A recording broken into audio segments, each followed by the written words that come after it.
Assalamualaikum warahmatullahi wabarakatuh. Perkenalkan, nama saya Zeni Kurnia Mulyani dengan NIM 23723 kelas STIPPB. Di sini saya akan memaparkan rancangan penelitian saya yang berjudul pemanfaatan daun pepaya Jepang sebagai alternatif pengganti daging dalam pembuatan abon.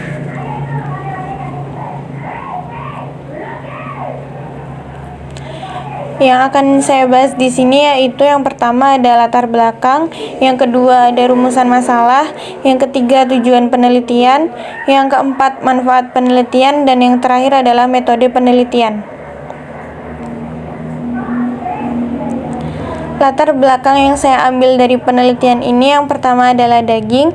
Daging merupakan salah satu sumber protein hewani untuk membantu tubuh dalam menjaga fungsi organ dalam tubuh manusia. Kemudian ada abon vegetarian yang merupakan produk akhir yang akan saya hasilkan. Abon vegetarian merupakan hasil diversifikasi pangan yang berbahan baku sayuran sebagai pangan alternatif pengganti daging. Kemudian latar belakang dari bahan yang saya ambil yaitu daun pepaya Jepang. Daun pepaya Jepang adalah salah satu tumbuhan yang memiliki manfaat sebagai antioksidan dan antibakteri yang mengandung senyawa flavonoid, saponin, alkaloid, tanin, dikosidasianogenik, dan steroid antrakuinon.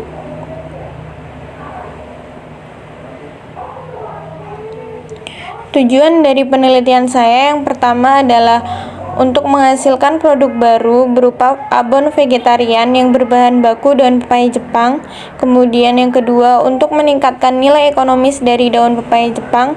Dan yang ketiga adalah untuk mengetahui tingkat kesukaan panelis terhadap produk abon vegetarian berbahan baku daun pepaya Jepang yang dibuat.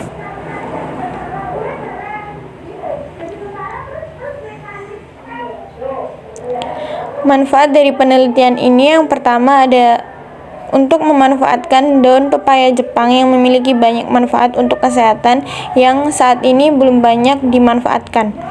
Kemudian yang kedua adalah memberikan pengetahuan mengenai inovasi dan diversifikasi pangan abon vegetarian sebagai bahan pangan alternatif.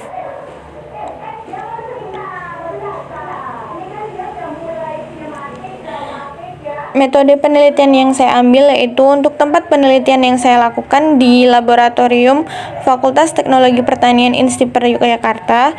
Dengan alat yang saya gunakan ada yang pertama pengepres minyak, panci, wajan, kompor, cawan porselin, desikator, oven, neraca analitik, gelas beker, spatula, Erlenmeyer, buret, soklet, labu Keldal, kertas saring Whatman, statif, bunsen, labu destilasi, destilator, pipet tetes, gelas ukur, tanur, fibertek, fritted crucible, spektrofotometri UV vis, labu takar, kuvet, dan botol semprot. Untuk bahan yang saya gunakan dalam penelitian ini yang pertama ada menggunakan bahan baku berupa daun pepaya Jepang yang ditambahkan dengan santan, bawang merah, bawang putih, daun salam, serai, garam, gula, lada. Dan kemudian untuk bahan yang digunakan sebagai analisis adalah yang pertama ada H2SO4, larutan Aquades, N-heksan, K2SO4, CuSO4, HCl, serbuk Zn, indikator metil merah, indikator PP, asam sulfat, etanol, NaOH, natrium karbonat, kalium sianida, kloroform, kertas pikrat, dan yang terakhir adalah asam pikrat.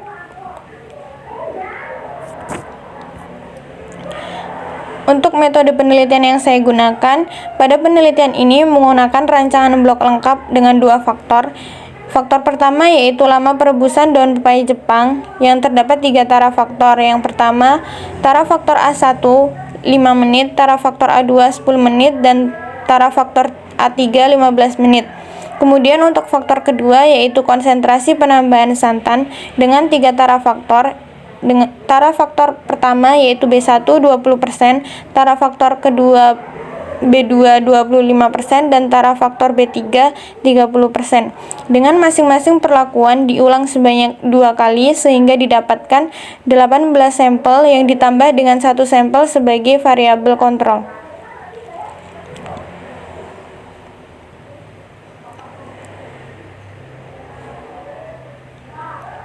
Untuk prosedur penelitian yang saya gunakan, yang pertama yaitu melakukan tahapan pencucian, pengecilan ukuran, dan perebusan. Daun pepaya Jepang yang telah diambil, dicuci, dan dipotong dengan ukuran yang seragam, direbus dengan sebanyak 3 faktor variasi 5 menit, 10 menit, dan 15 menit.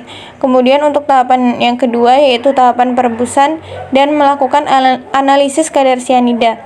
Dengan cara mengambil 1 gram sampel, kemudian dihaluskan dan dimasukkan dalam tabung reaksi yang ditambahkan dengan larutan kloroform sebanyak 1 ml dan ditutup dengan kapas yang telah dipasang kertas berpikrat, lalu disimpan dalam suhu kamar selama 3 jam. Kemudian emulsikan pada aquades sebanyak 10 ml yang dilanjutkan dengan pengukuran absorbansi menggunakan spektrofotometri untuk menganalisis kadar sianida yang terdapat dalam bahan baku daun pepaya Jepang. Kemudian tahapan yang ketiga adalah tahapan pemasakan dan pengorengan. Setelah didapatkan kadar analisis sianida yang telah memenuhi syarat, dilakukan pemasakan dengan variasi penambahan santan 20%, 25%, dan 30%. Kemudian dilanjutkan dengan proses penggorengan suhu rendah hingga kering. Tahapan yang terakhir yaitu tahapan pengepresan minyak yang dilakukan untuk mengurangi kadar minyak setelah penggorengan dengan menggunakan mesin pres minyak hingga mendapatkan produk akhir yaitu abon vegetarian kering. Berikut adalah diagram alir yang saya buat.